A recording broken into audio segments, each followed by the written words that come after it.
Good day, everyone.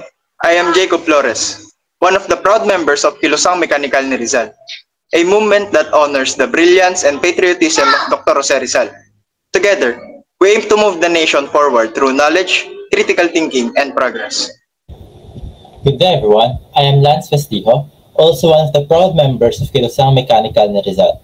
Through this, we aim to be engineers not just of machines, but also of change.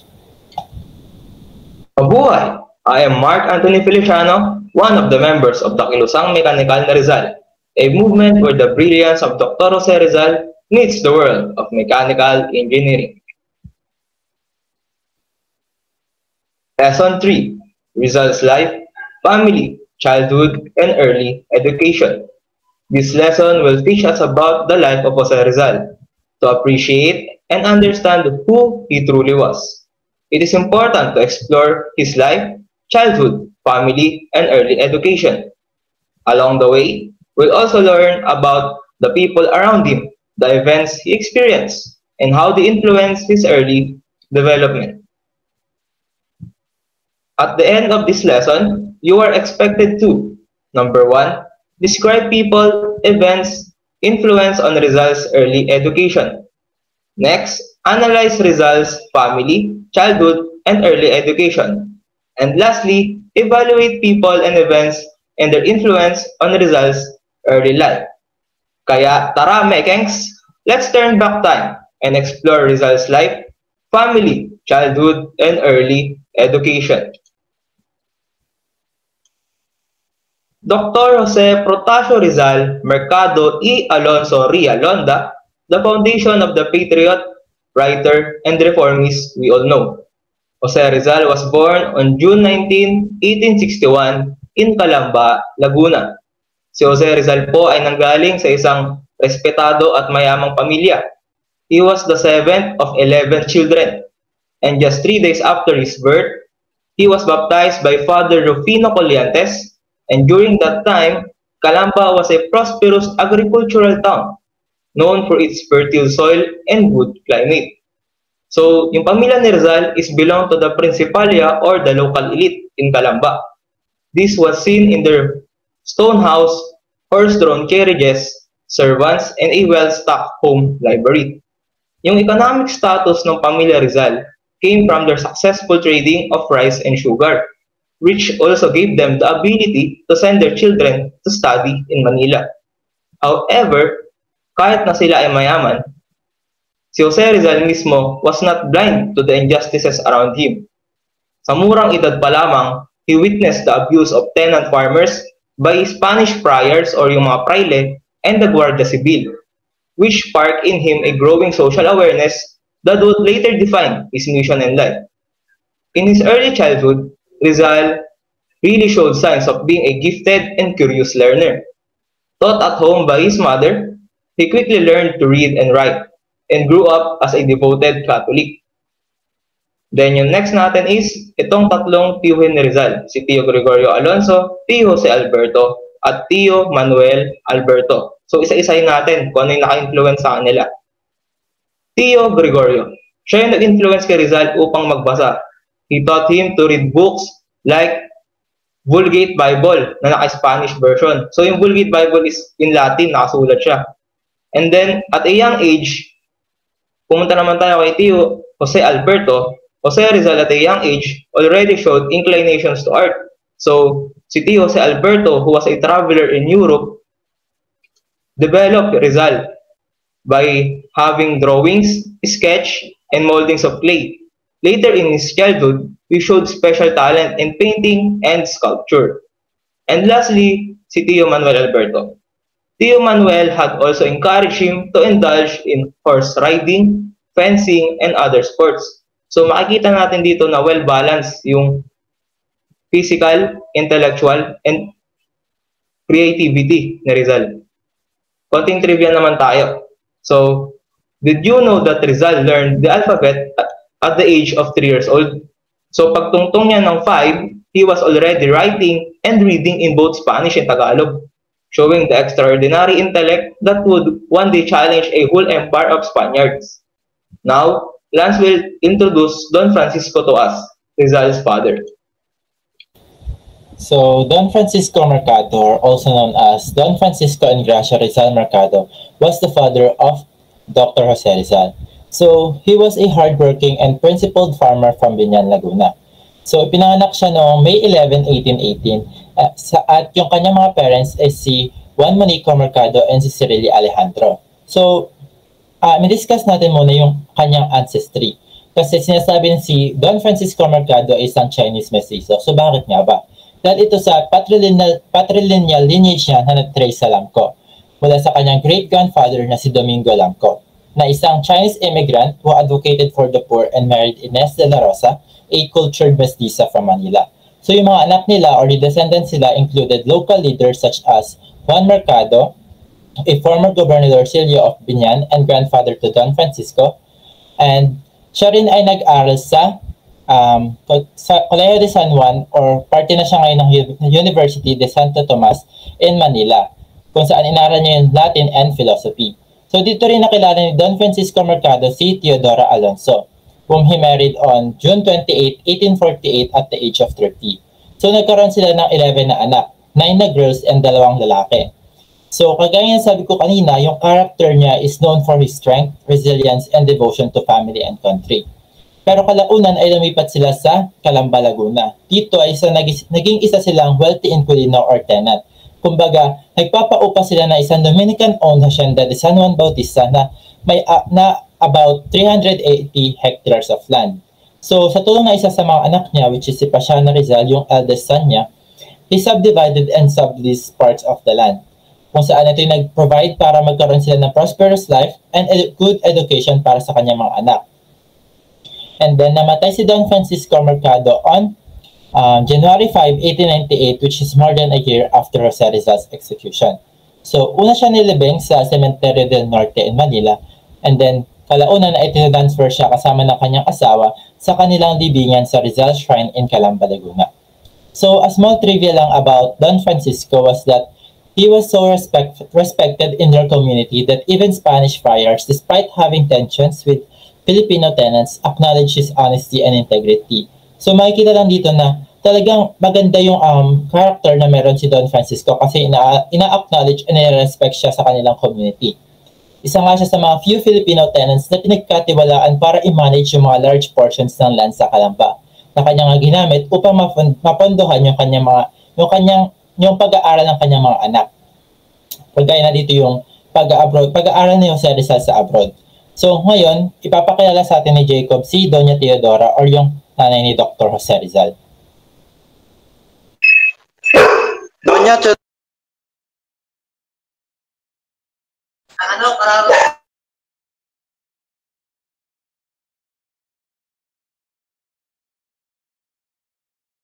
Doña Teodora Alonso Quintos Realonda, known fondly as Lolay, was born on November 8, 1826 in Santa Cruz, Manila, and was a woman of education, culture, and dignity. So si Doña Teodora po ay nag-aral sa College of Santa Rosa, a well-known school for girls, and she was described as graceful, intelligent, religious, and business-minded woman po. So she strongly disliked gossip and vulgarity, and instead instilled in her child a love for art, music, and literature. With her refined upbringing and strong character, she managed a sugar and flour mills and operated a small home-based store to support her family. So, dito po nagtitinda po siya ng mga products like ham, sausages, jams, and jellies, demonstrating not only her diligence but also her deep sense of responsibility for her household. So, pinapakita po dito yung talagang magiging responsibilidad na ina po ni Doña Teodora. So, her decision to send her children, including Dr. Jose Rizal, to colleges in Manila showed her commitment to education and her progressive values. Pinapakita naman po dito yung talagang kagustuhan po niya na matuto yung mga anak niya and sinend po sila sa mga colleges in Manila. So now po, let's move to Doña Teodora's family lineage. Teodora's family lineage was also notable. It is that her family descended from Nakandula and the last native king of Tondo, and her great-grandfather, Eugenio Ursua, was one of the Japanese descent. Eugenio married a Filipina named Benigna, and their daughter Regina married Manuel de Quintos, a Filipino-Chinese lawyer. Their daughter Brigada Quintos partnered with Lorenzo Alberto Alonso, a Spanish-Filipino from Biñan. From this union came Teodora Alonso. So dito po pinapakita po yung family lineage po ni Doña Teodora, which is siya po yung pangalawang anak sa 5 anak po ni Brigada Quintos and Lorenzo Alberto Alonso. So Rizal described his mother as a woman of more than ordinary culture and credited her for shaping his practicality, stoicism, poetic sensibility, and idealism. So Doña Teodora po played a huge role para po ihubog or sa mga early education po ng young Dr. Jose Rizal. Due to the Claveria Decree of 1849, which ordered native Filipino to adopt Spanish surnames, Teodora adopted the surname Realonda, thus becoming Teodora Alonsa Quintos Realonda. So, small trivia lang po tayo about Doña Teodora. Did you know that she is a highly educated, industrious matriarch who managed the family's farm, textile, sugar, and flour mill businesses and a small store, enabling her children to study in Manila and Europe? So, as nasabi ko po kanina, si Doña Teodora po is isang responsible mother para po sa pamilya niya. She deeply shaped young Jose's character through strict discipline and early lessons. So, nasabi ko rin po kanina na siya po ay nag-play ng malaking role para po sa paghubog po sa pagkatao ni Dr. Jose Rizal and para po sa education ng early education po ni Dr. Jose Rizal. So, Dr. Jose Rizal credited her as an instrumental to his education and faith. After God, the mother is everything to a man. And now naman po, let's move to the Rizal siblings, which will be introduced to us by Lance. So, yung unang sibling ni Dr. Jose Rizal is si Saturnina Rizal, or also known as Saturnina Rizal Mercado de Hidalgo, or also known as Neneng. She was born on June 4, 1850 in Calamba, Laguna, and she is the eldest child of Dr. Jose Rizal. She married Manuel T. Hidalgo of Tanauan, Batangas in 1881 and played a vital role in Rizal's life by keeping him informed about family matters and supporting him financially. So, nagawa niya yung pagsusupport kay Dr. Jose Rizal financially sa pamamagitan ng pagpapadala sa kanya ng isang diamond ring, kung saan ginamit ito ni Dr. Jose Rizal para pondohan yung kanyang pag-aaral at yung kanyang pamumuhay sa ibang bansa. As a mother, she consulted Rizal about women's health, encouraging him to study gynecology due to high maternal death rates. And doon namatay yung husband niya, na-deport sila sa Bohol in 1890 and was later exiled in Mindoro. Pero despite all of this, she showed great strength and resilience. And a small trivia lang about Saturnina Rizal is that in 1909, she helped publish the first Tagalog translation of Noli Me Tangere, contributing to her brother's legacy. Pero namatay siya noong September 14, 1930 in Manila. And na-remember siya bilang isang strong, devoted, and an advocate for Rizal's ideas. So, isa siya sa mga nag-preserves ng brain ni Dr. Jose Rizal sa isang bote na later on na-discover ng isang Filipino historian na si Obet Ocampo. So now, mag-proceed na tayo sa next sibling, which is si Pasiano Rizal. Pasiano Rizal, or also known as yung nag-iisang kapatid ni Dr. Jose Rizal, was born on March 7, 1851 in Calamba, Laguna. He was addressed by his siblings as Sr. Pasiano, or in short for Senyor Pasiano.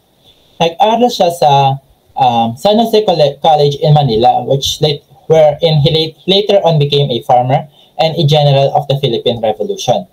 So yung relationship ni Dr. Jose Rizal sa kanyang only brother was more than that.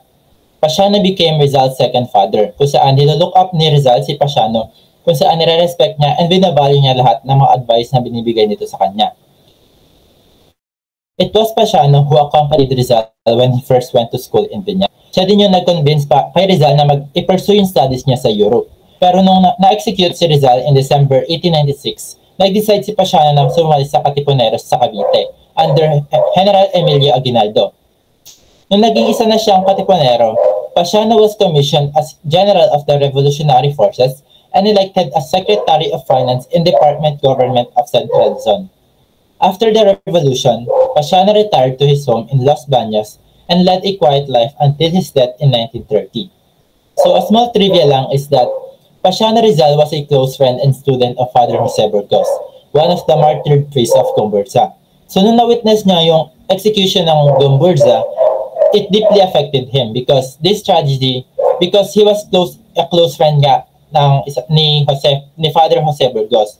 So this tragedy became one of the key reasons why Pasiano encouraged Rizal to fight against Spanish oppression through writing. So next is si Narcisa Rizal, which will be introduced by Jacob.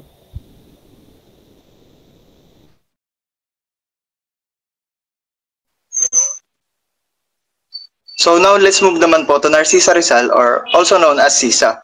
So, Sisa was the third child of the Rizal family. Narcisa, like Saturnina, have finance Rizal studies in Europe. So, si Narcisa and si Saturnina po, like sa sinabi po ni Lance, silang dalawa, yung tumutulong po kay Rizal para po sa pag-aaral niya po sa Europe. Even pawning her jewelry and peddling her clothes if needed. So, pinapakita lang po dito na ginagawa po talaga nila yung kaya nilang gawin para lang po suportahan si Dr. Jose Rizal sa pag-aaral niya po sa Europe. It was also said that she could recite from memory almost all of the poems of our national hero. So, pinapakita po dito yung pagpapahalaga po nila sa ginagawa ni Dr. Jose Rizal na kaya po nilang i-recite halos lahat po ng mga poems na nagawa ni Dr. Jose Rizal. So, a small trivia lang po about Narcisa Rizal. So, did you know that Narcisa Rizal was the sibling who searched tirelessly for Dr. Jose Rizal's remains after his execution in 1896? She went from cemetery to cemetery where guards confirmed it was RPJ, Rizal's initials in reverse, secretly used to mark his grave. So, si Narcisa Rizal daw po yung isa sa, yung kapatid po ni Dr. Jose Rizal na walang pagod pong naghanap nung bangkay niya after po nung execution niya noong 1896. So, now naman po, let's move to Olympia Rizal.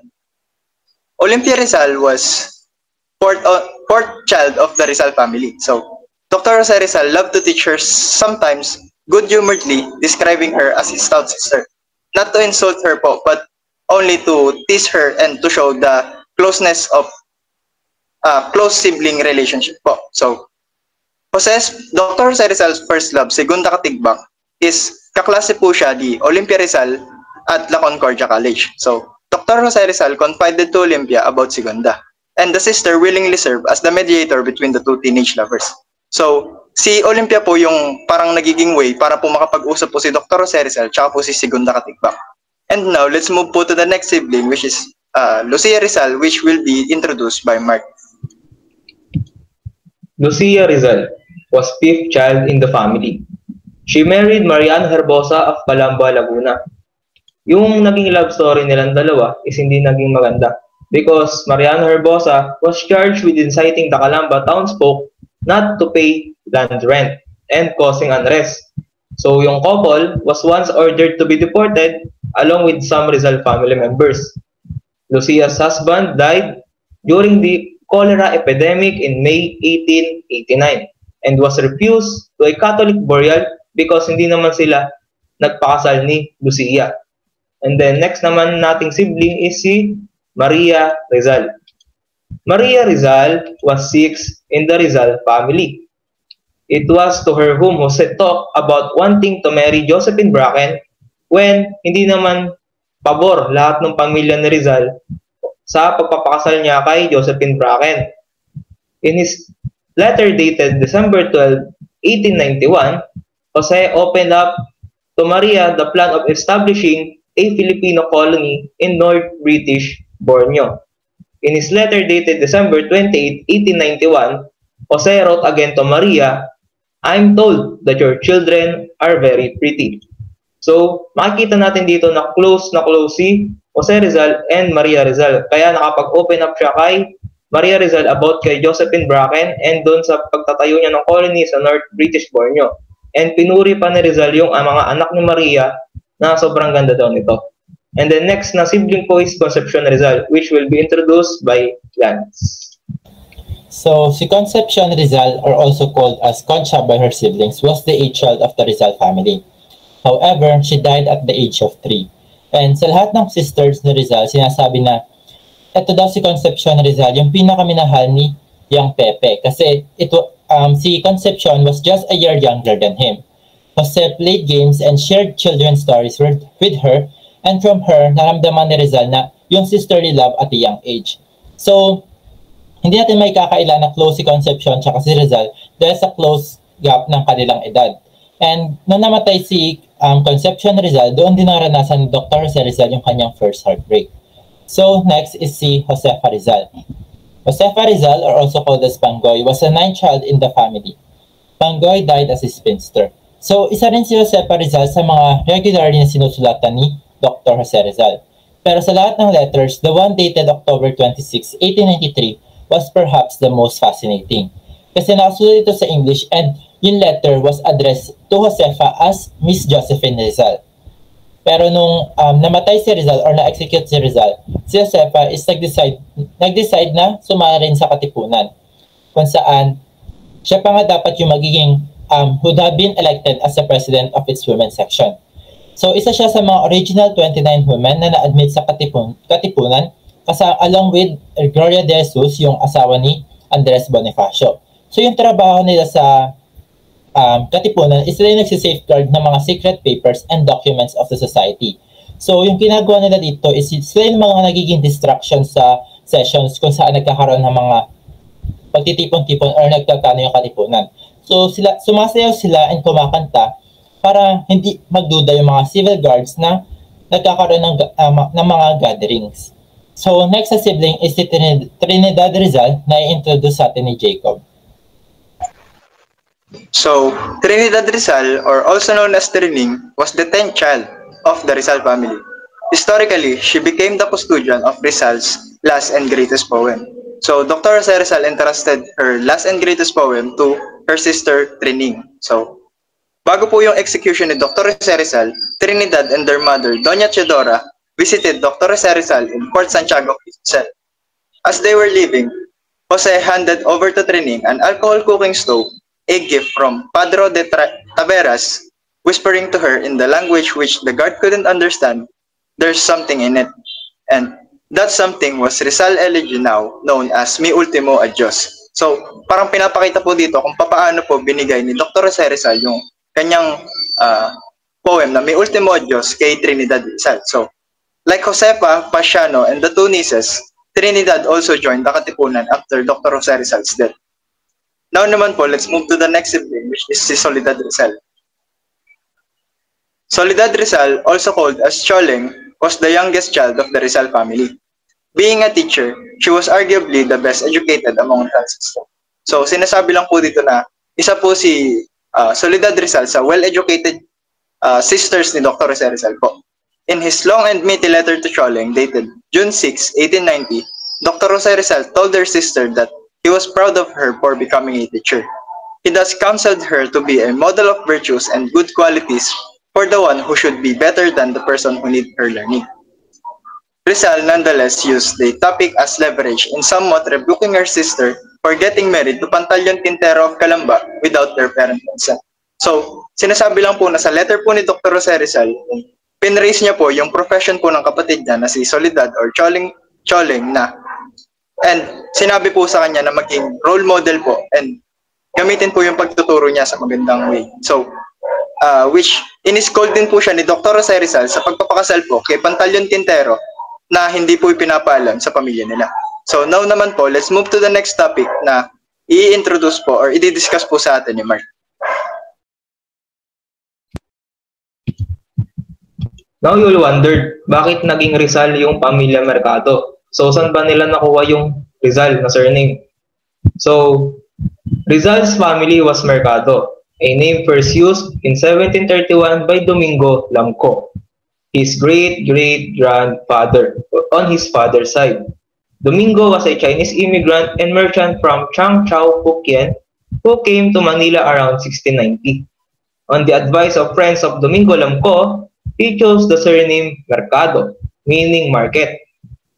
Later on, in 1849, under the decree of Gobernador General Narciso Claveria to adopt standardized Spanish surnames, the family took on the additional surname Rizal. Francisco Mercado, who mainly worked as a farmer, adopted the surname Rizal, originally Recial, meaning green fields or young growth. However, the new surname brought confusion. So nalilito yung mga tao. Sino nga ba itong pamilya Rizal na to? Bakit parang bagong apelido na naman? So, Don Francisco began using combined surnames, Rizal, Mercado. So pinagsama na niya para ma-avoid yung confusion. As a compromise sa mga suki niya doon sa pinagbibilan niya ng sugar tsaka rice. Although he often continued to use Mercado in most of his dealings. Kasi nga, nalilito yung ibang tao kapag Rizal na yung ginagamit niya. So, itinuloy niya yung paggamit niya ng merkado sa mga transactions niya sa iba't ibang tao. Now, let's move forward naman kay Doña Teodora habang ipinapanganak si Rizal. Doña Teodora was said to have suffered the greatest pain during the delivery of her seventh child, Jose. Doña Teodora labored for a long time. Her pain was attributed to the fact that Jose's head was bigger compared to other babies. So, trivia lang tayo about kay Doña Teodora and bakit niya ibinigay yung pangalang Jose kay Jose Rizal. So, did you know that despite the hardship, she personally chose the name Jose in honor of her devotion to San Jose or Saint Joseph. So, si Doña Teodora is masasabi nating devoted or religious na tao.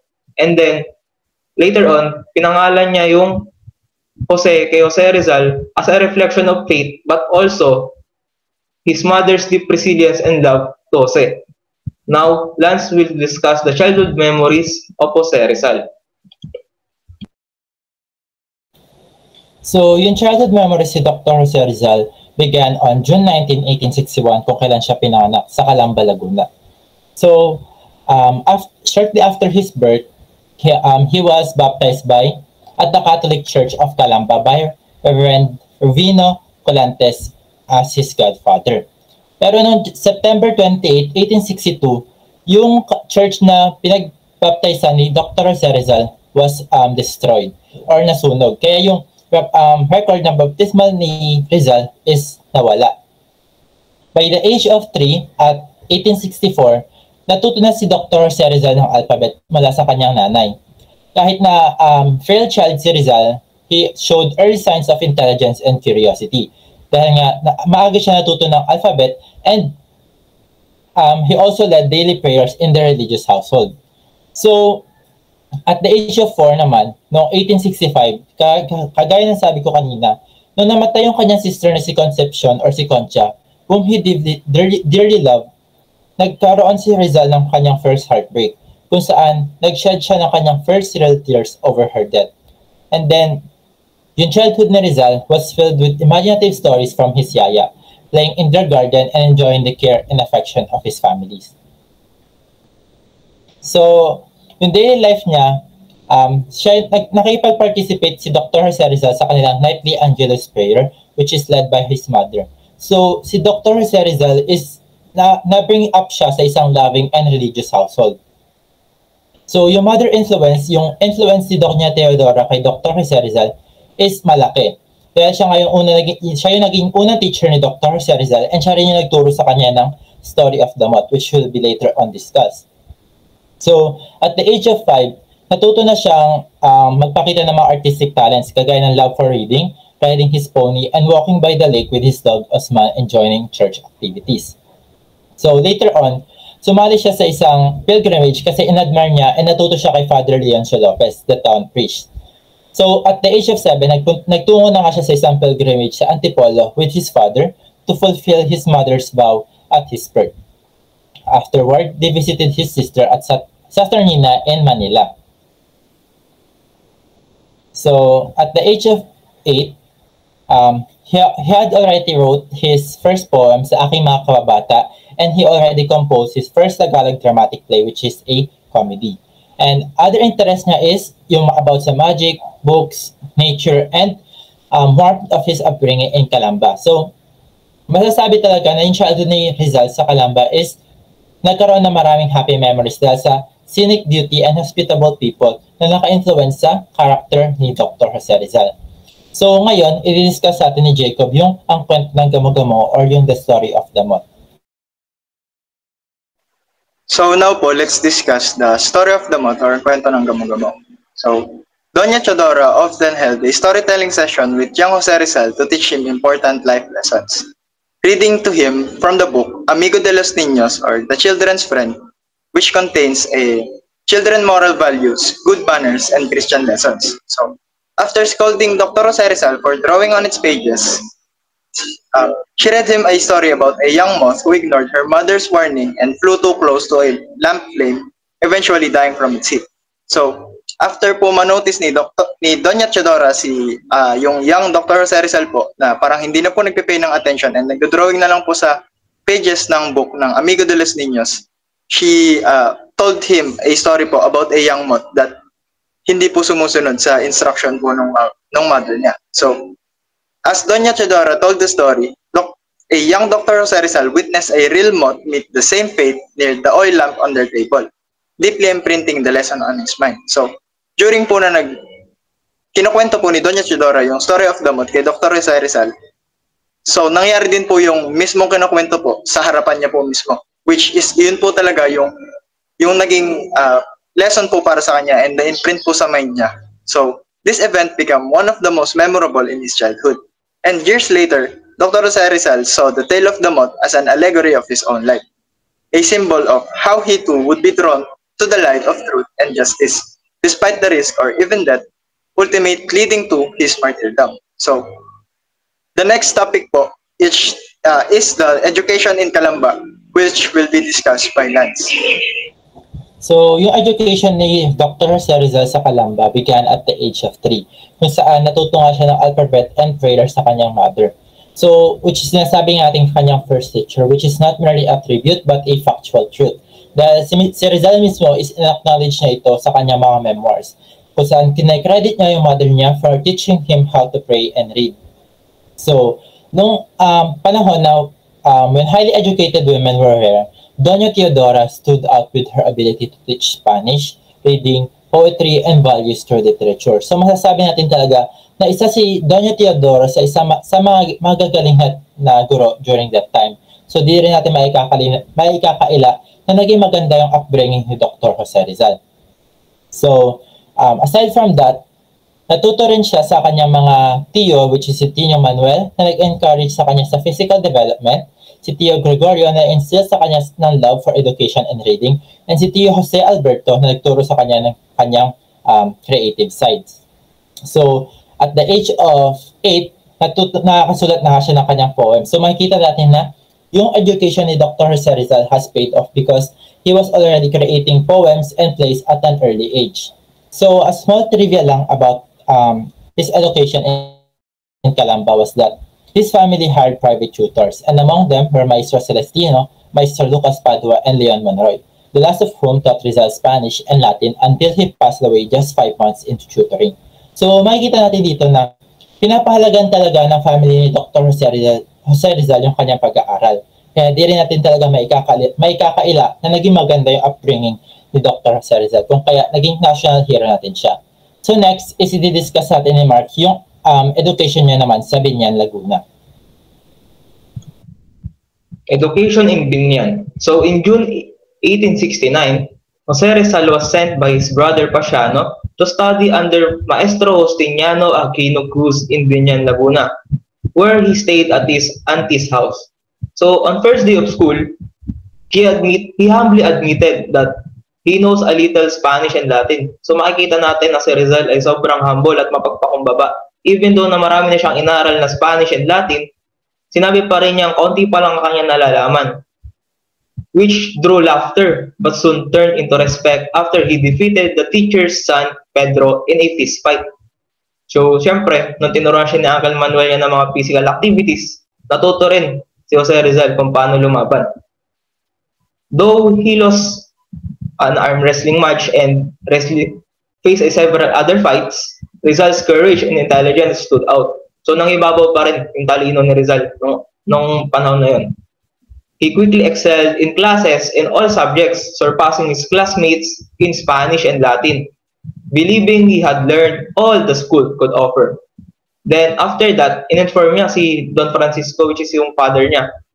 Ngunit nag-doubt yung father niya, but later on, convinced by Rizal's teacher.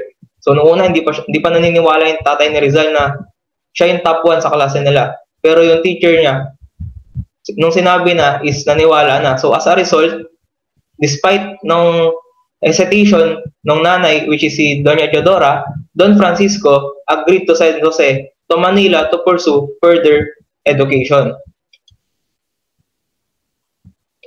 So yung next slide is yung references namin na nakuha sa iba't ibang sites na trusted natin, and ito yung mga ginamit namin sa report. So, to sum it up, Jose Rizal's early life, rooted in a loving and educated family, shaped his character and values. Yung kabataan niya doon sa Calamba, Laguna was guided by the supportive families and siblings who would later lay the foundation for his brilliance. Early education both at home and in formal schools developed his intellect, discipline, and sense of nationalism, traits that would later define his role as a national hero. So, makikita natin na si Rizal ay well-balanced and yung physical, intellectual, spiritual, and emotional characteristics niya is na-develop ng kanyang parents and siblings. So that ends our lesson. Again, we are the Kilusang Mechanical na Rizal. We hope you learned something about Rizal's life, family, childhood, and early education. Thank you for listening and good day, class.